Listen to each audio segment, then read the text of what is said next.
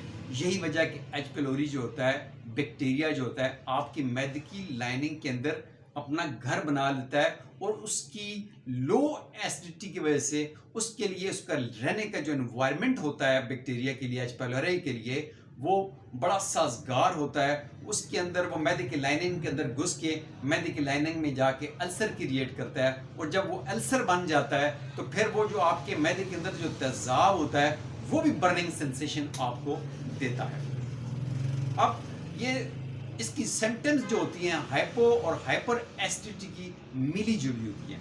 اس کا ہم جائزہ لیں گے کہ ہائپر ایسیڈیٹی میں کون سی سمپٹمز ہوتی ہیں اور ہائپو ایسیڈیٹی میں کون سی سمپٹمز ہوتی ہیں، یعنی کہ تذابیت زیادہ ہو جائے تو کون سی علامات ہیں، اور تذابیت اگر کم ہو جائے تو اس میں کون سی علامات ہیں، اور کون سی علامات جو ہیں اس میں دونوں میں کامن ہیں۔ اب اس میں دیکھیں ہائپر ایسیڈیٹی میں بندے کو متلی محسوس ہوتی ہے۔ یہ متلی سم ٹائم پہ پتے کی پتھری کی وجہ سے بھی ہوتی ہے، کیونکہ معدہ جو ہے، معدہ، جگر اور آپ کا پتا، ان کا چولی دامن کا ساتھ ہوتا ہے، یہ آپ کے نظام انہضام کے پارٹ ہیں۔ متلی ہونا جو ہوتی ہے اس کی بھی ایک خاص سمپٹم ہے ہائپر ایسیڈیٹی کی۔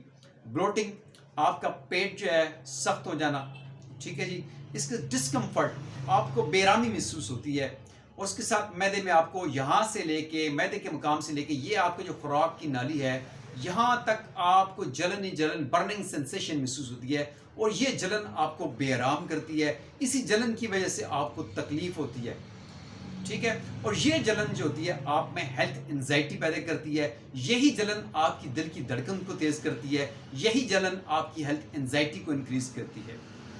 اس کے بعد ہارٹ برن، جیسے میں نے آپ کو کہا دیا، ہارٹ برن اسی لیے کہتے ہیں کہ یہ دل جو ہے، دل کے پاس یہ آپ کا معدہ ہے، معدے کے اوپر جو ہے ڈائفرام سے اوپر جو ہے اس کا آپ کا جو اسفنکٹر ہے، اسفنکٹر سے آگے آپ کی خوراک کی نالی آتی ہے، ٹھیک ہے جی، اور یہ دل کے بالکل پاس ہوتی ہے، اس لیے اس کو ہارٹ برن بھی کہتے ہیں، سینے کی جلن کہا جاتا ہے۔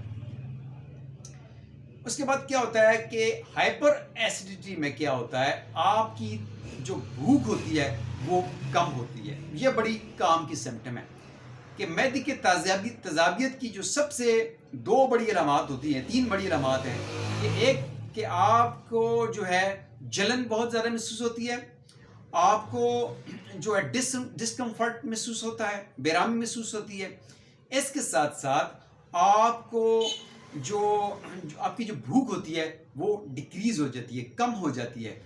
اس کے بعد آپ کے معدے کی اس تذابیت کی وجہ سے مسلسل جب آپ کو تذابیت رہتی ہے تو آپ کا ویٹ لاس ہونا شروع ہو جاتا ہے، کیونکہ اس تذابیت نے معدے کے اندر، آپ کی چھوٹی آنت ڈیوڈینم کے اندر یا خوراک کی نالی کے اندر السر پیدا کر دیا ہے، سوزش پیدا کر دی ہے، اور اس سوزش کی وجہ سے، انٹرنل بلیڈنگ کی وجہ سے آپ کو جو آپ کا سٹول ہے وہ بھی بلیک بھی آ سکتا ہے، ٹھیک ہے، آپ کو جلن، بیرامی ہو سکتی ہے، آپ کو سینے کی جلن محسوس ہو سکتی ہے، تو یہ اس کی خاص سمپٹم ہے۔ اب آتے ہیں ہم ہائپو ایسیڈیٹی میں، کہ جب تذابیت آپ کی کم ہوتی ہے، جب آپ کا معدہ تیزاب ہی کم بناتا ہے تو آپ کی علامات کیا ہوتی ہیں۔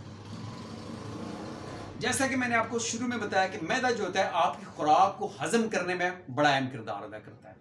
جب آپ کا معدہ جو ہے، آپ کی معدے کی لائننگ کے اندر جو ہے جو ڈفرینٹ قسم کے انزائم بنتے ہیں، سیکریٹ ہوتے ہیں، تیزاب بن کے سیکریٹ ہوتا ہے، اس کی پروڈکشن کم ہو جاتی ہے کسی ریزن کی وجہ سے، وہ ریزن الگ ہو سکتی ہے، وہ سٹریس کی وجہ سے ہو سکتا ہے، کسی اور وجہ سے ہو سکتا ہے، ہارمونل امبیلنس کی وجہ سے ہو سکتا ہے، ٹھیک ہے، اس کی ریزن جو ہے کچھ بھی ہو سکتی ہیں۔ اس کو جب ہم میزمیٹک ٹریٹمنٹ میں آئیں گے تو پھر ہم اس کو ڈسکس کریں گے۔ تو اس کی جب ایسیڈیٹی جو ہوتی ہے، تذابیت جب کم ہوتی ہے تو سب سے پہلے کیا ہوتی ہے، مریض کہتے ہیں ڈاکٹر صاحب میرا پیٹ پھول گیا ہے اور مجھے ڈکار آتے ہیں، میری گیس خارج ہوتی ہے۔ گیس کا خارج ہونا، گیس کا بننا، ڈکار کا آنا، متلی کا آنا، ڈائریا، انڈائجیشن، آپ کی بدہضمی جس میں آپ کو لگتا ہے کہ آپ کی خوراک جیسے آپ کھا رہے ہیں ویسی نکلتی جا رہی ہے، یہ سمٹم ہائپو ایسیڈیٹی کی بڑی موسٹ کامن سمٹم ہے کہ آپ کو لگتا ہے کہ آپ کا سٹول جو ہے جو آپ کھاتے ہیں وہی نکل جاتا ہے، جو آپ کھاتے ہیں وہ پخانے کے راستے نکل جاتا ہے. مریض آ کے خود بتا دے ڈاکٹر صاحب میرا پخانہ ایسا تھا جیسے جو میں نے کھایا تھا وہ ویسے ہی نکل جاتا ہے. جس کی وجہ سے یہ کیا ہوتا ہے کہ آپ کی باڈی کو وہ نیوٹرینٹس جو ملنے چاہیے، جو منرلز جو ہے ملنے چاہیے، جو پروٹین ہے آپ کو ملنے چاہیے، جو خوراک سے جو نیوٹرینٹس ہیں جو آپ کی باڈی ایبزارب کرنا چاہتی ہے، کرنا چاہیے اس کو، وہ نہیں کر پاتی، اور آپ کی باڈی کے اندر آئرن کی کمی، ٹھیک ہے، پروٹین کی کمی اور ڈفرینٹ منرلز اور وائٹامنس کی کمی ہو جاتی ہے، ٹھیک ہے. جس کی وجہ سے جب یہ کمی ہوتی ہے تو اس کی وجہ سے جب آئرن کی کمی بھی ہو گئی تو اس میں کیا ہوتا ہے، ویٹ آپ کا، جیسے میں نے آپ کو کہا ہائپر ایسیڈیٹی میں آپ کا ویٹ لاس ہوتا ہے، لیکن ہائپو ایسیڈیٹی میں تذابیت کی کمی کی وجہ سے آپ کا ہیئر لاس ہوتا ہے. مریض کہتا ہے ڈاکٹر صاحب میرا معدہ تو خراب ہے، ساتھ میرے بال بھی بڑے گر رہے ہیں. اس کا آپ آئرن لیول چیک کرتے ہیں تو اس کی آئرن ڈیفیشنسی انیمیا آ جاتا ہے، ٹھیک ہے. تو یہ اس کی بڑی خاص سمٹم ہوتی ہیں، جیسے آپ کو میں نے بتایا ہیئر لاس، انڈائجیشن کہ جیسا وہ کھا رہا ہے ویسے اس سے نکلتا جا رہا ہے. ہائپر ایسیڈیٹی میں کیا ہوتا ہے، مریض کا پخانہ کالا آتا ہے. جب مریض کہے کہ مجھے کالا پخانہ آتا ہے تو پھر آپ کو اس کو ریکمینڈ کرنا پڑتا ہے کہ آپ کی جو ہے آپ کی خوراک کی نالی کا اندر سے کیمرے سے معائنہ کیا جائے، آپ کے معدے کی نالی، معدے کے اندر سے جو ہے کیمرے سے معائنہ کیا جائے، جس کو کہتے ہیں انڈوسکوپی. کولونوسکوپی تو کولون کی ہوتی ہے، لیکن جو آپ کی خوراک کی نالی اور معدے کی جو ہوتی ہے اس کو ہم انڈوسکوپی کہتے ہیں. یہاں سے کیمرہ ڈال کے آپ کا اندر سے خوراک کی نالی کو دیکھا جاتا ہے، آپ کے معدے کو دیکھا جاتا ہے، آپ کی چھوٹی آنت کے جو پہلا ایسا ڈیوڈینم اس کو دیکھا جاتا ہے کہ السر یا بلیڈنگ اگر ہو رہی ہے تو کہاں سے ہو رہی ہے. تو یہ دونوں چیزیں میں نے آپ کے سامنے کر دی ہیں کہ معدے کی تذابیت سمپل تذابیت نہیں ہوتی ہے، اس میں دو کنڈیشنز ہوتی ہیں، ہائپر ایسیڈیٹی اور ہائپو ایسیڈیٹی.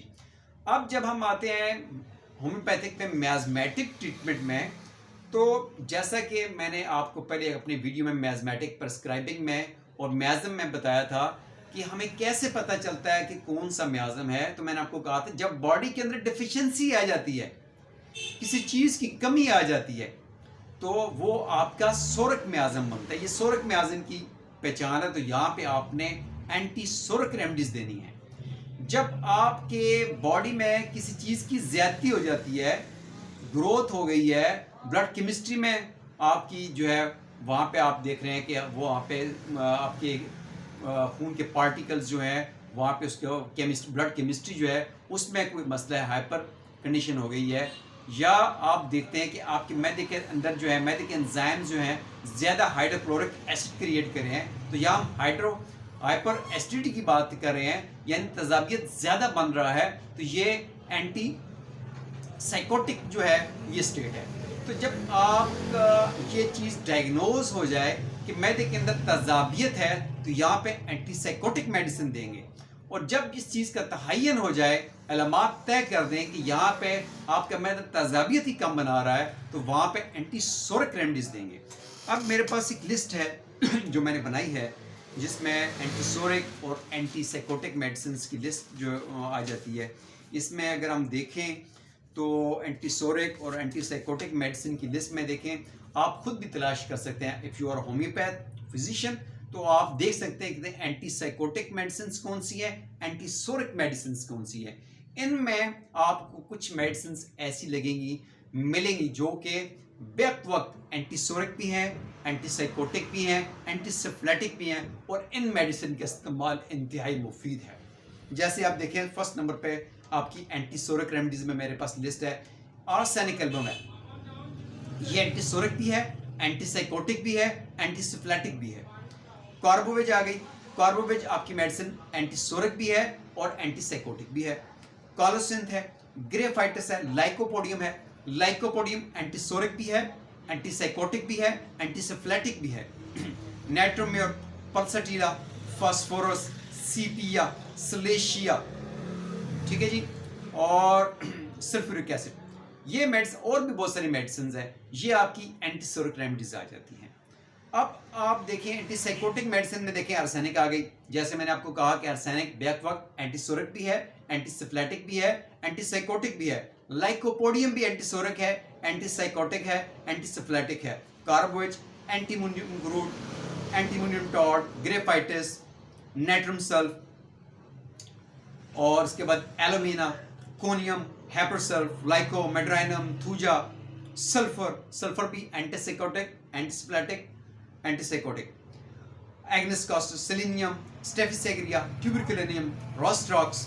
ٹھیک ہے، تو یہ یہاں پہ آپ نے تعین کر لیا، یہ چیز طے ہو گئی کہ یہاں پہ ہائپر ایسیڈیٹی ہے تو آپ نے یہاں پہ اینٹی سائیکوٹک میڈیسنز دینی ہے.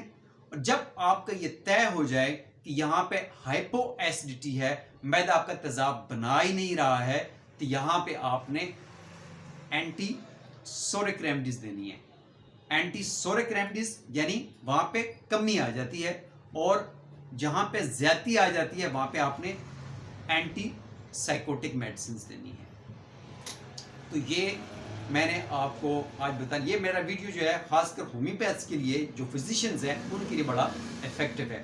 اگر آپ پیشنٹ ہیں تو آپ کا کام بنتا ہے کہ اپنے ڈاکٹر کے پاس جائیں، اپنے فزیشین کے پاس جائیں، ہومیوپیتھ ڈاکٹر کے پاس جائیں، اسے آن لائن کنسلٹ کریں یا کلینک جائیں، اپنی کمپلیٹ ہسٹری دیں. کوئی بات آپ نے چھپانی نہیں ہے، کوئی سمٹم آپ نے چھپانی نہیں ہے. ایک ڈاکٹر آپ سے کمپلیٹ ہسٹری لے گا، آپ کی کیس ٹیکنگ کرے گا، آپ کے ضروری میڈیکل ٹیسٹ کروائے گا. اکثر جو ہمارے پاس پیشنٹس آتے ہیں ان کے پاس آلریڈی موٹی سی فائل پڑی ہوتی ہے. ہمارے لیے اس فائل کا جائزہ کافی ہوتا ہے، ہمارے لیے وہ مریض کی علامات اور کیفیات کافی ہوتی ہیں. صرف آپ کا یہ کام ہوتا ہے کہ آپ نے اس کا فالو اپ کرنا ہے. آپ 15 دن کی میڈیسن لے کے جائیں، 1 ہفتے کی میڈیسن لے کے جائیں، 1 مہینے کی میڈیسن لے کے جائیں، لیکن فالو اپ کریں. آپ کو شفا تب ملے گی جب آپ فالو اپ کریں گے، کیونکہ آپ کی بیکٹیریا کو ختم کرنا، ایچ پیلورائی کو ختم کرنا ایک الگ ٹریٹمنٹ ہے، اور اس ایچ پیلوری کی وجہ سے اندر جو انفیکشن ہوئی ہے، جو السر کریٹ ہوا ہے، اس کی ہیلنگ، اس کی شفا یابی ایک الگ عمل ہے. ٹھیک ہے، اور اس کے بعد جو باڈی کے اندر جو بگاڑ آیا ہے کہ معدہ جو تیزاب بنا رہا ہے تو زیادہ بنا رہا ہے یا نہیں بنا رہا ہے، اس کی ٹریٹمنٹ ایک الگ چیز ہے. اس کے لیے اینٹی میزمیٹک ٹریٹمنٹ جو ہے، اینٹی میزمیٹک پرسکرائبنگ جو ہے وہ کرنی پڑتی ہے. تو اس کے لیے آپ کے معالج کے ساتھ ایک ریلیشن، فالو اپ بہت ضروری ہے. انشاءاللہ پھر آپ سے بات ہوگی، تب تک کے لیے اجازت. تھینک یو، اللہ حافظ.